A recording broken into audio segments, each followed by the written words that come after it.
इस कार्यक्रम के पुण्यार्जक हैं श्री नानक चंद जैन प्रधान, श्री अनिल जैन सेठी संरक्षक, श्री मुकेश कुमार जैन उप प्रधान, श्री अशोक कुमार जैन महामंत्री, श्री दिनेश जैन कोषाध्यक्ष, श्री विजय कुमार जैन मंत्री, श्री वरुण जैन मंत्री, श्री प्रवीण कुमार जैन भंडारी, श्रीमती मंजू जैन महिला अध्यक्षा, फेज 2 अशोक विहार दिल्ली।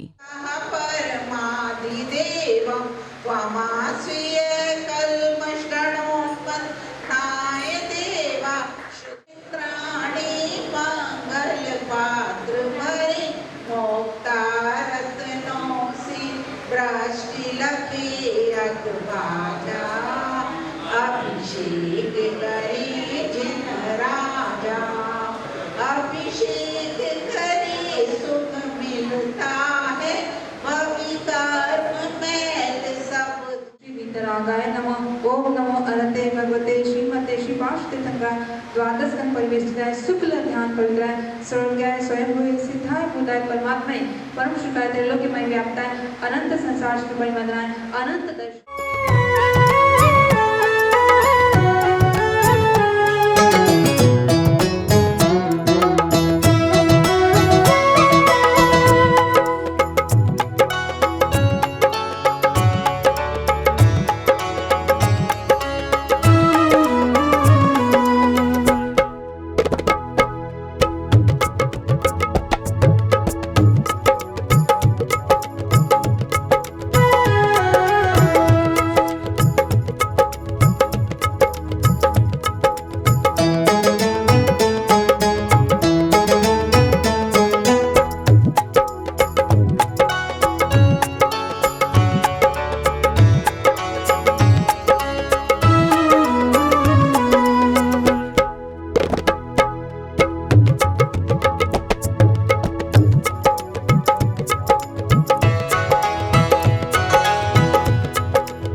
महानुभाव एक सूक्ति आती है, संगत ही गुण उपजे संगत ही गुण नाश, कि संगति से ही गुण उपजते हैं और संगति से ही गुणों का नाश हो जाता है।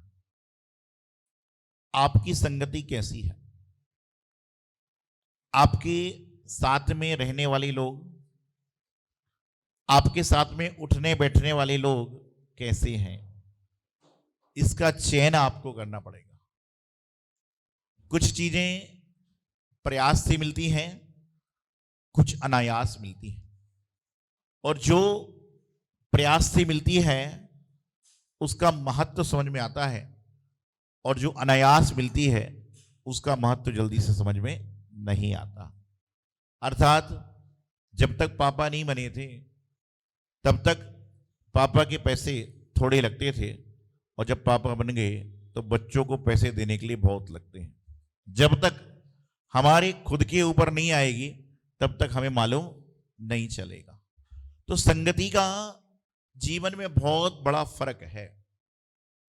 एक फूल है, वह पुजारी की संगति करता है, वह भगवान के चरणों में पहुंच जाता है, और एक फूल है जो शमशान घाट में जाने वाले की संगति करता है तो अर्थी पर चला जाता है। फूल दोनों एक बगिया में खिले, एक पौधे में लगे, लेकिन संगति का असर हुआ तो दोनों की दिशा और दशा बदल गई। आज आपके बहुत सारे मित्र हैं, आपके घर में बहुत सारे इत्र भी हैं, आपके जीवन में मित्र भी हैं, आपके जीवन में इत्र भी हैं, लेकिन आपके जीवन का चरित्र कैसा है ये आपको खुद को मालूम होना चाहिए। मित्र बनाने में कोई बाधा नहीं है, इत्र लगाने में कोई बाधा नहीं है, लेकिन आपके मित्र और इत्र ऐसी ना हो जो आपके चरित्र को खराब कर सके।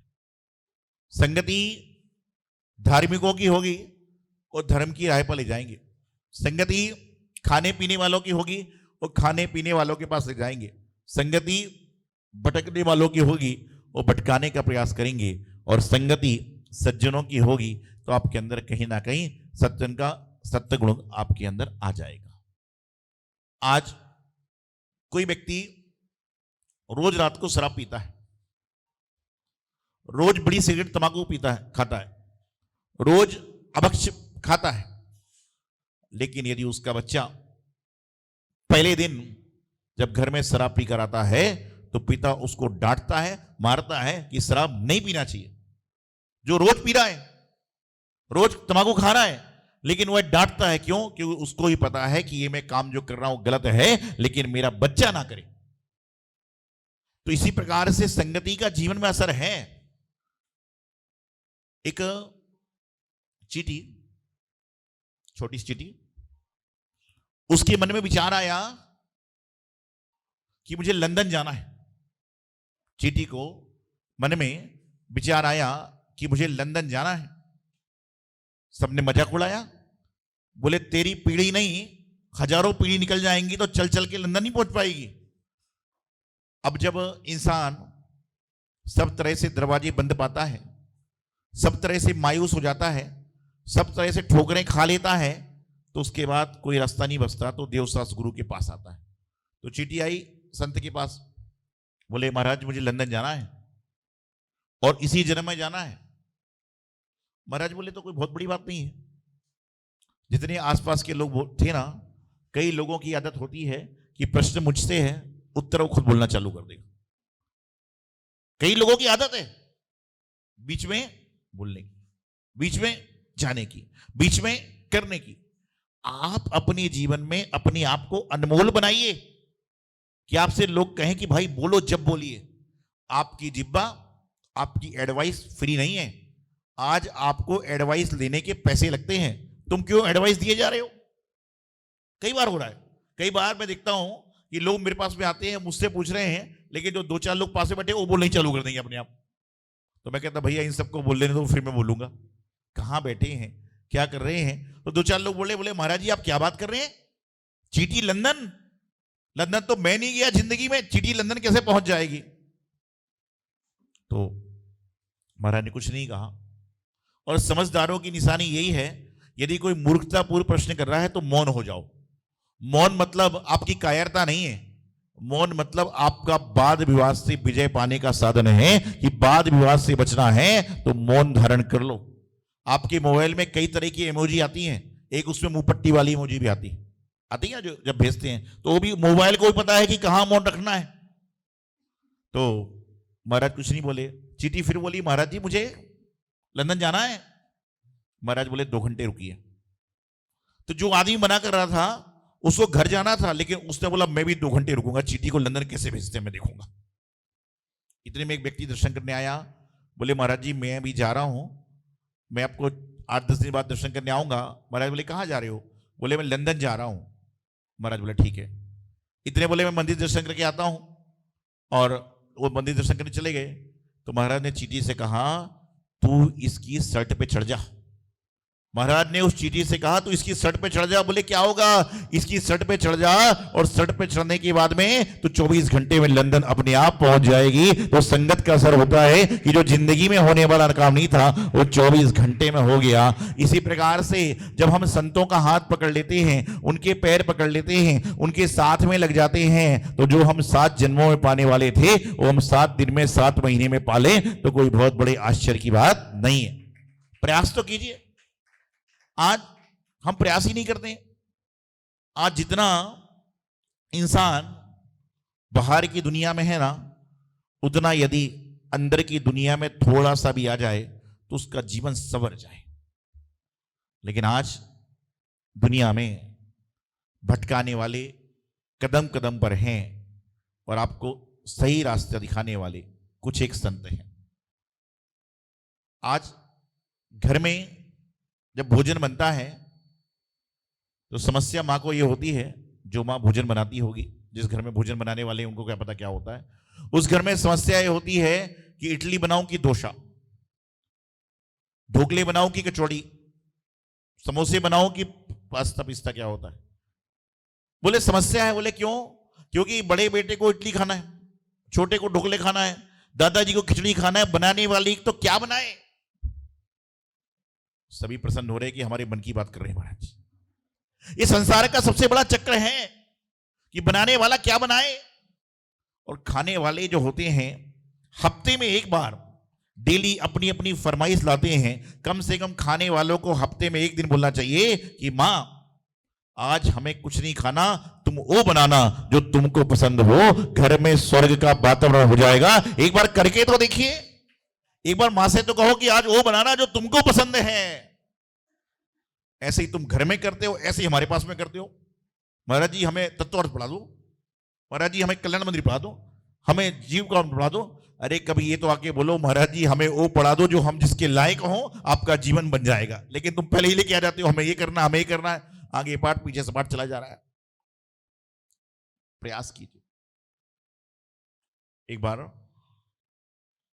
एक व्यक्ति आया, बोले महाराज जी मैं आपको गुरु बनाना चाहता हूं। मैंने मना कर दिया, मुझे नहीं बनना। सब लोग बोले, बुला बुला के बोलते हैं, पूछते हैं, ये करते हैं, और बनने आ रहा तुम मना कर रहे हो। बोले महाराज जी मैं आपको गुरु बनाने आया हूं। मैंने कहा मुझे नहीं बनना।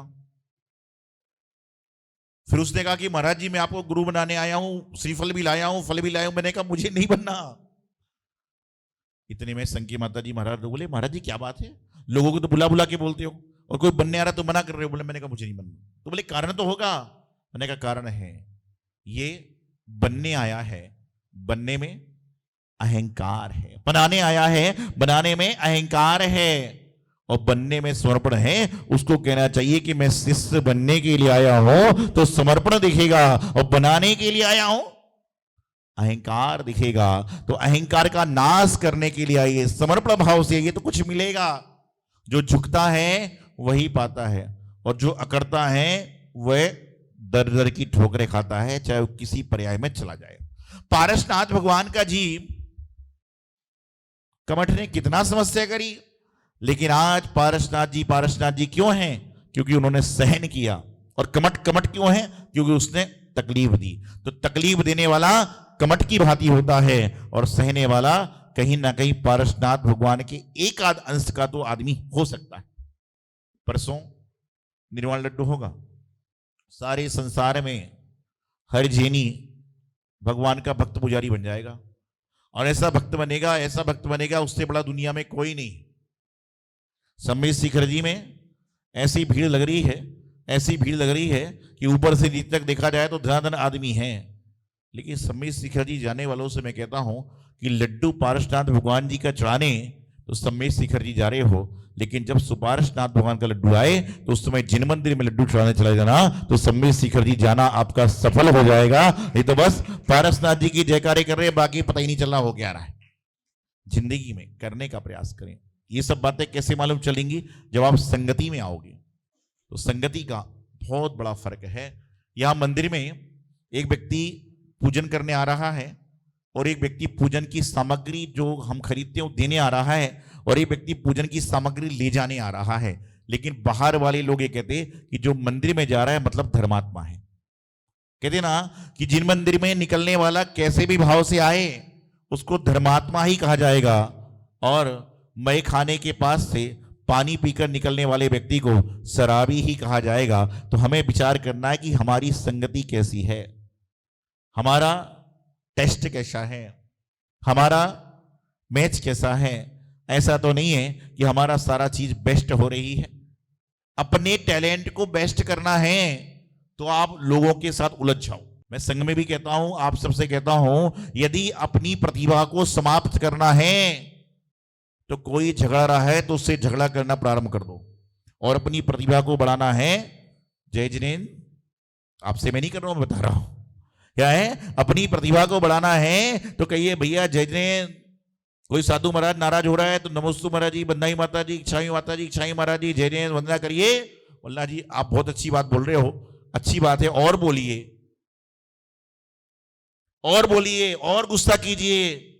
तो बोलेगा क्यों करूं? बोले गुस्सा करने से आपके कर्म बनेंगे और मैं गुस्सा सहन करूंगा तो मेरे कर्म कट जाएंगे, इसलिए आप मेरे कर्मों को काटने का मौका दे रहे हो। और बोलिए मेरे कर्म तो कट रहे हैं। तो सामने वाला बोलेगा मैं गुस्सा क्यों करूं? मैं तुम्हारे बाप का नौकर हूं जो गुस्सा करूंगा? मैं गुस्सा नहीं करूंगा, तुम्हारा काम हो जाएगा। लेकिन तुमने क्या किया? उलझना चालू कर दिया, तो जो तुम्हारा टैलेंट है वो चला जाएगा। टैलेंट से भटकना है तो आप क्या करिए? टैलेंट से भटकना है तो उलझ जाओ, और जब आप लोगों के साथ में उलझना प्रारंभ करोगे आपका टैलेंट खत्म हो जाएगा, और टैलेंट खत्म हो जाएगा तो फिर टेंट हाउस में जाके टेंट ठोकना पड़ेगा। इसलिए टेंट हाउस में जाके टेंट ना ठोकना पड़े, टेंट में बैठना पड़े, तो अपने टैलेंट को जगाइए। और टैलेंट को जगाना है तो इधर उधर के लोगों से, इधर उधर की बातों से उलझना बंद कर दो। इस कार्यक्रम के पुण्यार्चक थे श्री नानक चंद जैन प्रधान, श्री अनिल जैन सेठी संरक्षक, श्री मुकेश कुमार जैन उप प्रधान, श्री अशोक कुमार जैन महामंत्री, श्री दिनेश जैन कोषाध्यक्ष, श्री विजय कुमार जैन मंत्री, श्री वरुण जैन मंत्री, श्री प्रवीण कुमार जैन भंडारी, श्रीमती मंजू जैन महिला अध्यक्षा, फेज 2 अशोक विहार दिल्ली।